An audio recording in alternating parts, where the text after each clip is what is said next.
小时候，村里来了个骨瘦如柴、牙齿发黑且浑身散发着臭味的乞丐。他到我家乞讨，奶奶给了他一个馒头，他却对奶奶说：“把猪圈里的猪都杀掉，可逢凶化吉。”我家日子过得不错，养着10几头猪，每年卖猪肉和猪仔能赚不少钱。我冷哼一声，质问他：“你知道一头猪多少钱吗？别在这里满口胡言，滚出去！”随后我将乞丐赶出院子，还警告他若再来就打断他的腿。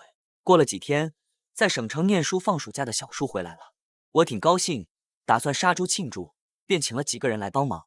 当母猪的4条腿被绑好，我正要下刀时，母猪突然羊水破裂，一只小猪的尾巴露了出来。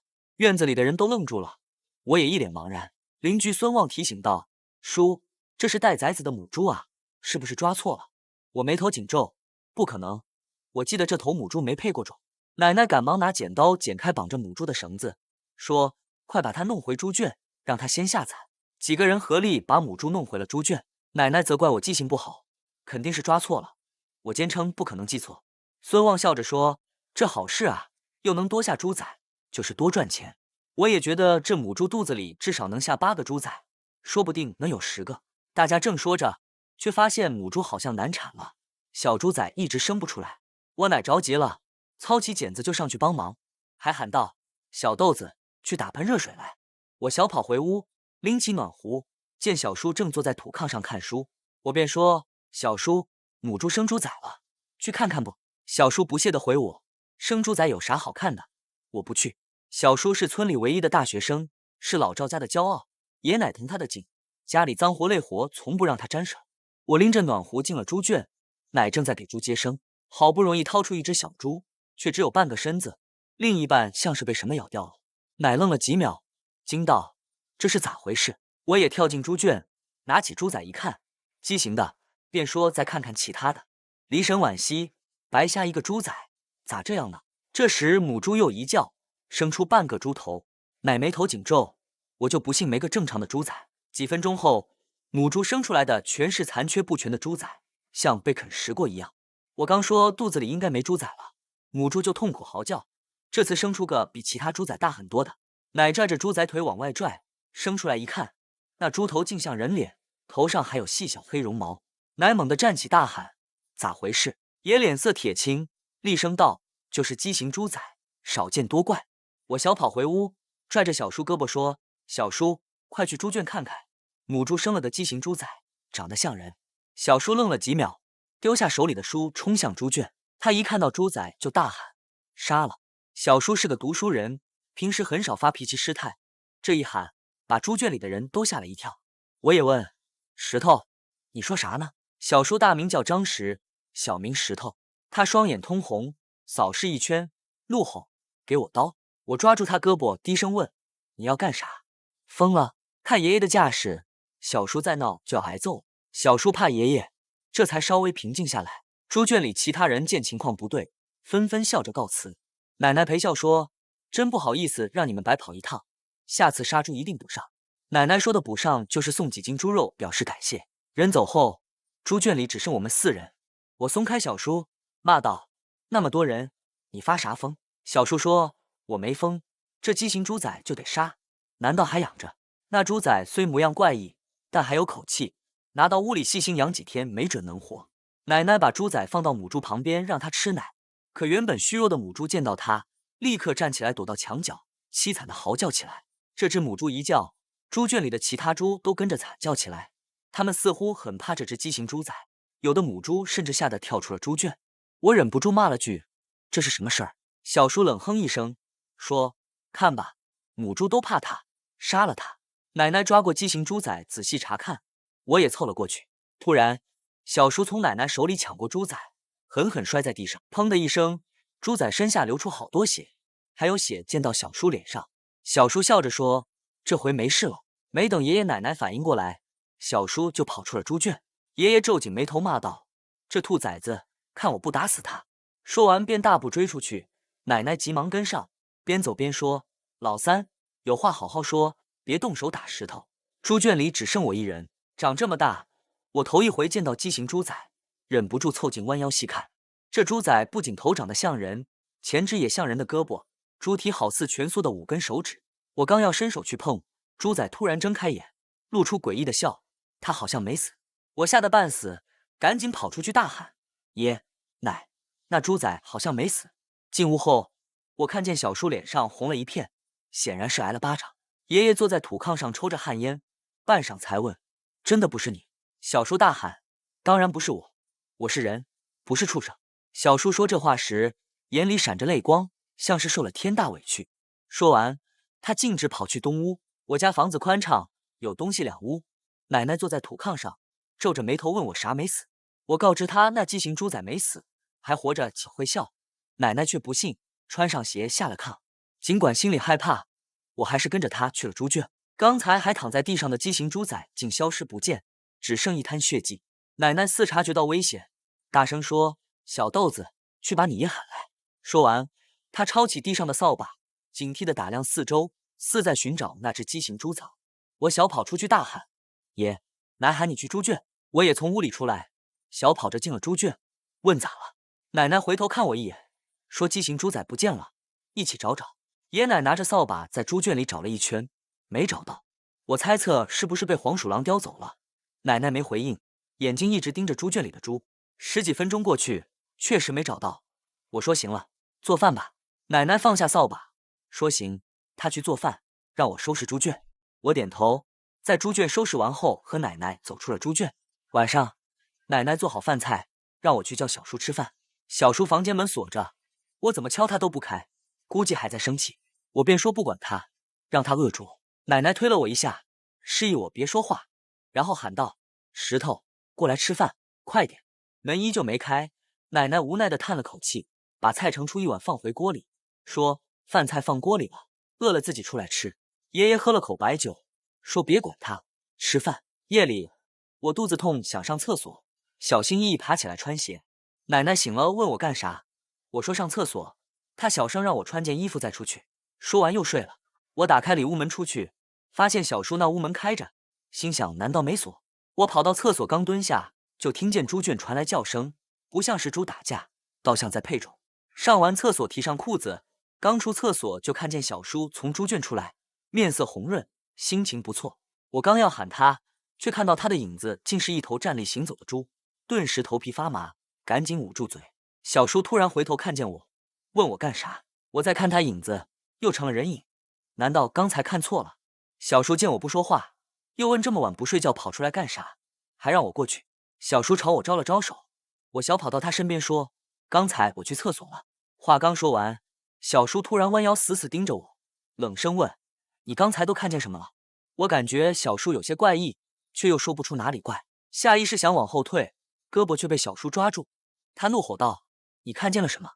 借着月光，我看到小叔的影子由人变成了猪，吓得半死，刚想喊，就听见屋里传来爷爷的声音：小豆子，还不回来睡觉？小叔明显愣了一下，我趁机抽回手，急忙跑进屋里，紧紧关上里屋门，额头满是汗水。我打开屋里的灯，爷爷问：小豆子，咋了？我爬上土炕，躲进被窝，浑身发抖。奶奶说：咋了？你说话。她拽开我头上的被子，我说：刚才去厕所看见小叔，他的影子是头站着的猪。我话音刚落，爷爷踹了我一脚，骂道：胡说八道。我委屈极了，争辩道：我没说谎，真的是猪的影子。爷爷抬手又要打我，我躲到奶奶身后才没挨打。爷爷瞪着眼睛说：你再敢胡说八道，我就打死你。睡觉。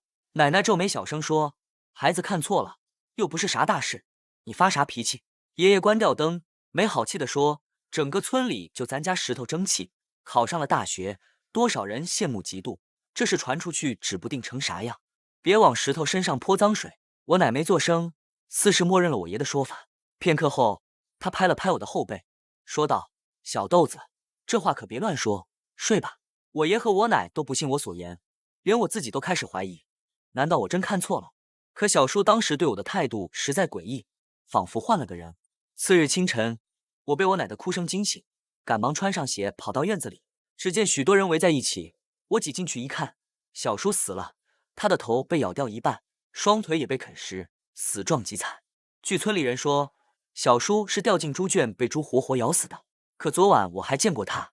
我奶抱着小叔的尸体，哭得几近昏厥，我也红了眼，不停用手打自己的头，嘴里念叨着：“都怪我，都是我的错。”孙旺抓住我爷的胳膊，劝道：“叔，人死不能复生，您节哀。”“是啊，节哀。”我奶哭着说：“我没法活了，这造的什么孽啊！我爸死得早，听说也是被猪咬死的。那年我才3岁，我爸死后，我妈也走了。”李婶扶着我奶安慰道：“婶，还有小豆子呢，您和我叔可不能垮了。”此后2天，我爷和我奶不吃不喝，头发也白了不少。我从镇上买了口棺材，将小叔的尸体入殓。按理说小叔已死透，无需停棺3天，但爷爷还是把棺材放在院子里3天。下葬那天，我雇了抬棺人将小叔葬入祖坟。之后我让众人离开，说想陪陪小叔。奶奶带我回了家，留我独自在坟地。深夜，我听到动静，坐起来趴在窗户往外看，竟看到爷爷的影子从人变成一头站立行走的猪。我大喊：“奶，你快看爷爷的影子！”奶奶其实没睡，我一喊她就凑过来，可等她凑过来，爷爷的影子又变回了人。奶奶皱紧眉头，声音沙哑地问：“你爷的影子怎么了？”我说：“刚看到他影子变成猪。”奶奶冷声斥责：“胡说八道！”说完便打开屋里的灯，下了土炕去给爷爷开门。爷爷神情呆滞，拿起屋里的菜刀就跑出去。奶奶急忙跟上，问：“大晚上的你要干啥？”我也跟着出去，拿着菜刀进猪圈，打开灯，大骂：“一群畜生东西！今天我把你们都杀了！”说罢，直接跳进猪圈，抡起菜刀乱砍。猪圈里猪嚎声一片，大母猪被逼急跳出圈，小猪仔在圈里乱跑。我抓住一只小猪仔，一刀砍下猪头，还扒了猪皮。他杀了一只猪，仍不解气，又抓起另一只猪仔，高高举起，狠狠摔在地上，瞬间血流满地。原本还恐慌的猪，此刻竟安静下来，死死盯着我看，那眼神凶狠的仿佛要吃人。我奶从爷爷手里抢过菜刀，大喊：“够了，家里经不起折腾了！”爷爷一把将奶奶推开，指着猪圈里的猪骂道：“看什么看？你们还想翻天吃人？老子把你们都杀了！”说罢便气冲冲地走了。奶奶带我离开，锁上猪圈门。第二天一早，我赶驴车出门，中午回来时带了个屠夫，我认识他，他常来我家买猪，去城里卖肉。我又叫上几个村里人帮忙，从猪圈里绑出3只猪，就是上次咬死我小叔的那几只，他们牙上还有小叔的血。我抽了口旱烟，说：“柱子，我知道你杀猪有本事，今儿让叔见识见识，别让这畜生死得太舒服，我给你加钱。”陈屠夫杀猪手段厉害，能整张扒下猪皮，还保证猪至少活半小时。听说他家祖上在宫里当差，专门研究扒皮手艺，以前是给人扒皮的。陈屠夫笑着说：“叔，您就等着瞧吧。”几个人把猪抬到木头板凳上，母猪发出凄惨的哀嚎。陈屠夫轻轻划破母猪的肚皮，竟连血都没流，便慢慢移动匕首，母猪的哀嚎声不绝于耳。我奶有些不忍，说：“差不多行了。”我瞪了他一眼，他怒道：“石头是被这几个畜生咬死的，你还替畜生求情？”一提到我小叔，我奶红了眼，转身朝院子外走去。我猜他是去看我小叔了。10几分钟后，陈屠夫将母猪皮整张扒了下来，那头母猪竟还活着，猪皮血淋淋的。我接过猪皮，笑着说好，随后拿着猪皮进了猪圈，里面传来我爷疯了似的笑声和大叫。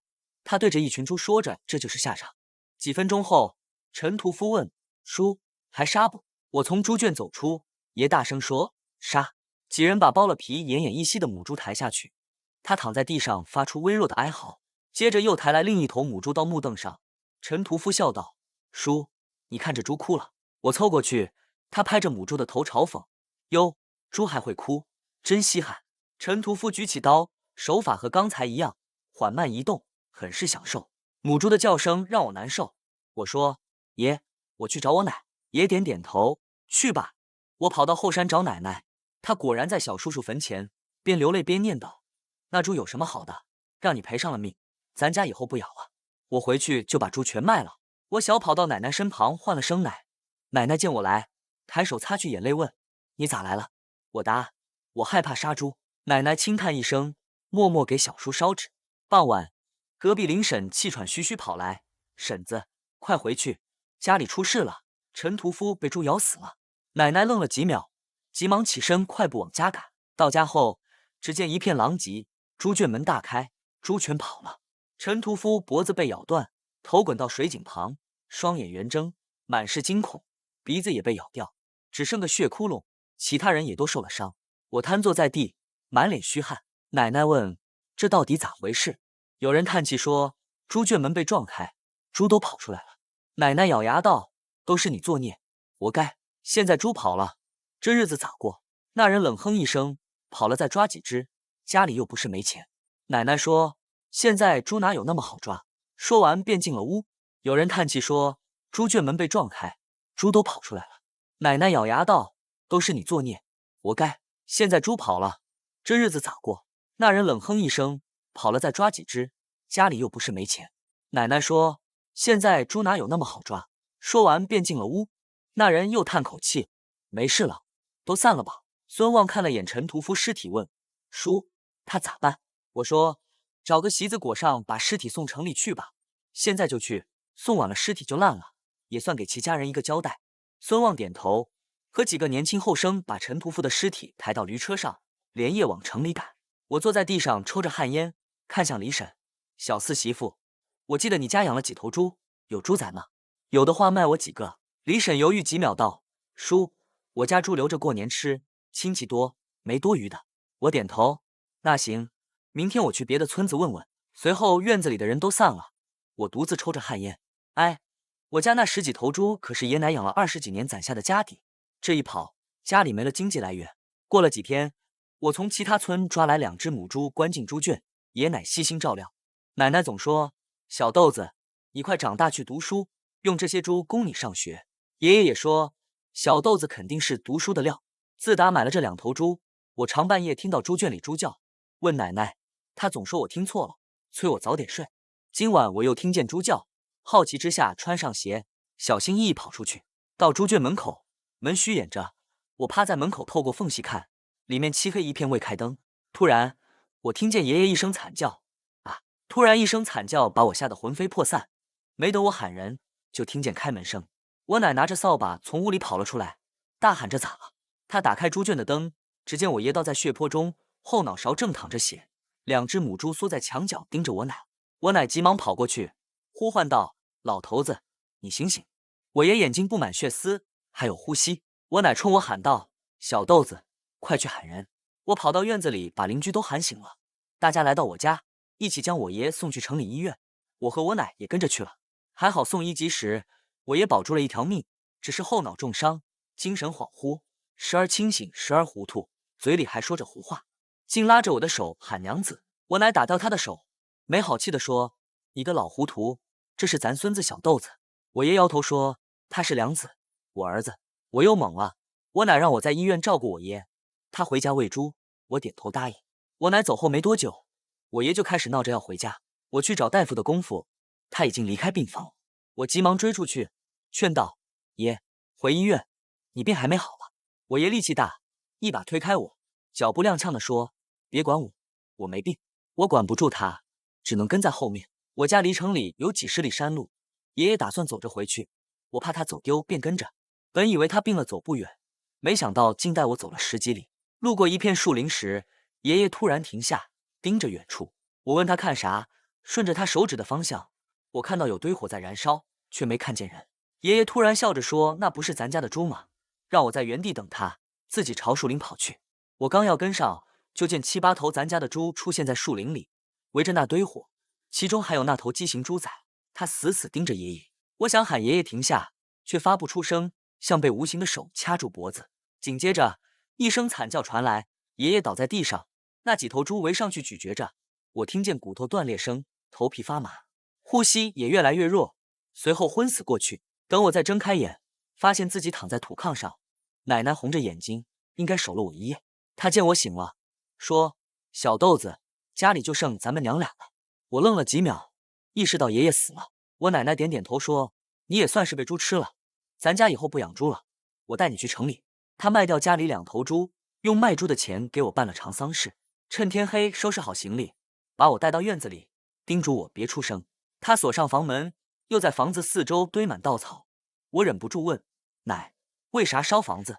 为啥半夜去城里？”奶奶半晌没吭声，还是点着了房子，抱着我连夜离开村子。逃跑路上，我看见奶奶的影子变成了猪，揉了揉眼再看，还是猪。奶奶带我出省，在一个市区买了房，我没想到家里这么有钱，能在市区买房。他还给我补办户口，改随他姓，叫刘丽。刚来市区，我水土不服，发了高烧，差点没命。好在大城市医疗条件好，捡回一条命。10几年后，我考上大学，奶奶身体越来越差，总说想落叶归根，想和我葬在一起。我听着心里难受。她是我在这世上唯一的亲人了。暑假，我陪奶奶回村。10几年过去，村子依旧落后，泥泞山路，破旧土房，一切既熟悉又陌生。我奶领着我去了孙旺家。孙旺这个名字我有印象，我笑着喊了声孙旺叔。孙旺上下打量着我，问我奶：“婶子，这是谁啊？”我奶咳嗽2声说：“这是小豆子。”孙旺愣了几秒后大笑起来，诧异道：“是小豆子啊？这小男娃咋成小女娃了？还长得这么漂亮？”孙旺媳妇张兰掐了他一下：“行了，别笑了，去给猪喂食。”接着，张兰笑着问我有没有交男朋友。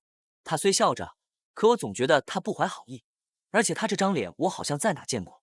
我还没来得及说话，我奶就说我没交过，让张兰在村里给我介绍合适的。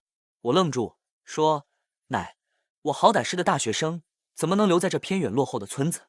我奶板着脸咳嗽2声：“这些年供你上学，家里钱都花得差不多了，我连买药的钱都没了。”其实我奶病情越来越重，有时还犯糊涂。医生告诉我，她已是癌症晚期，最多再活1个月。这个月我想好好陪她，所以没敢说实话，只说病能治好。屋里氛围压抑，我便到院子透气。孙旺家旁边就是我家，看到那还在的猪圈，我忍不住凑过去。墙头矮，我轻轻一跳就过去了。我伸手推开猪圈门，里面满是灰尘，看样子很久没人打扫了。突然，我的头剧痛无比，记忆碎片在脑海中不断闪现。我见过孙旺的媳妇，恍惚记得她曾出现在我家猪圈。头疼难耐，我扶着墙走出屋子，泪水不受控制的滚落。四周的一切无比熟悉，我甚至能想起陈屠夫的头滚落的位置。人无知实在是太可怕了。我掏出手机拨打报警电话：“喂，我要报警。”刚挂断，就听见孙旺家传来奶奶的惨叫。我飞奔过去，只见张兰用剪刀戳瞎了奶奶的眼睛，奶奶倒地哀嚎。我大喊一声奶，赶忙将她扶起。张兰仰头狂笑：“你个挨单刀的还敢回来，自己找死，还把孙女也带回来。”她疯了一般，双眼布满血丝，握剪刀的手不停颤抖。这时孙旺进屋，夺下了他手中的剪刀。“你他妈疯了！”张兰大喊。“对，我疯了，这村子里的人全是疯子。”孙旺愣了几秒，抬手给了他一巴掌：“你他妈找死！”接着抓住他的头发拽出屋子，两人在院子里扭打起来。我扶着奶奶喊：“咱们快走！”奶奶没反应，再喊还是没反应。我伸手探她鼻息，她已经去世了。我陷入绝望，唯一的亲人没了。